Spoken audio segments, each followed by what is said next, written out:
Second grade, and we are back at the second proportion of Woman Unlimited, how Wilma Rudolph became the fastest woman in the world. Okay, so yesterday Mr. Caprio read the first proportion and I'll be reading the second. So our standard today is going to be RI 2.3, and our objective is I can read a text in order to identify and describe connections between a series of events, okay? So as we keep that objective in our mind, we're going to read the second proportion. But just before that, let's do a quick review.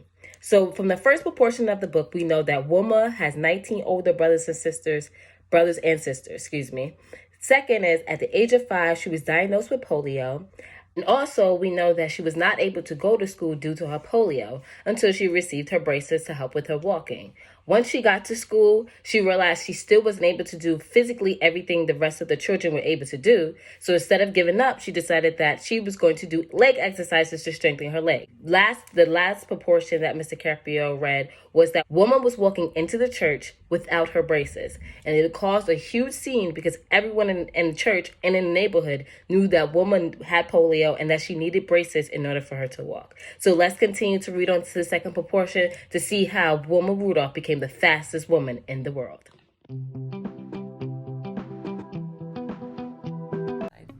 The singing never stopped. It seemed to burst right through the walls and into the trees. Finally, Wilma reached a seat in the front and began singing too, her smile triumphant.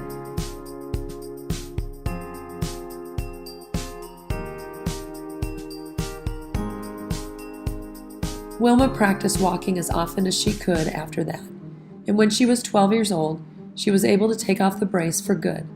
She and her mother realized she could get along without it, so one memorable day, they wrapped the hated brace in a box and mailed it back to the hospital. As soon as Wilma sent that box away, she knew her life was beginning all over again. After years of sitting on the sidelines, Wilma couldn't wait to throw herself into basketball, the game she had most liked to watch. She was skinny but no longer tiny. Her long legs would propel her across the court and through the air, and she knew all the rules and all the moves. In high school, she led her basketball team to one victory after another. Eventually, she took the team all the way to the Tennessee State Championships. There, to everyone's astonishment. So astonishment, which means great surprise. So everyone was so surprised at Wilma. Not only was she able to walk again, but play basketball and then let alone lead her team into the championships. Like, that was a huge astonishment, a great surprise. Wilma had become accustomed to winning. Now she slumped on the bench, all the liveliness knocked out of her. What happened to Wilma's team when they went to the championships? And how did she respond? If you're having some difficulty answering that question, make sure you go back into the story so that you'll be able to answer that. But at the game that day was a college coach. He admired Wilma's basketball playing, but was especially impressed by the way she ran. He wanted her for his track and field team. With his help, Wilma won a full athletic scholarship to Tennessee State University. Scholarship.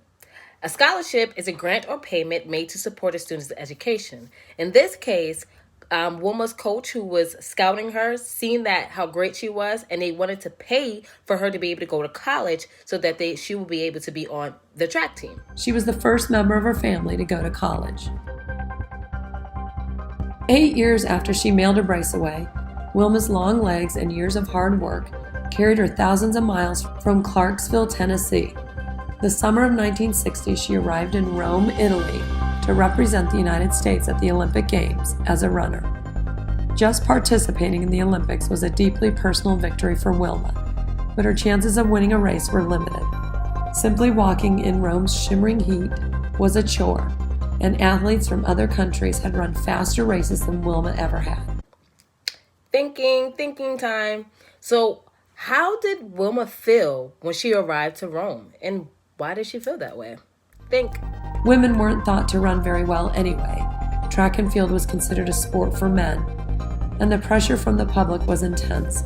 For the first time ever, the Olympics would be shown on television, and all the athletes knew that more than 100 million people would be watching. Worst of all, Wilma had twisted her ankle just after she arrived in Rome. It was still swollen and painful on the day of her first race.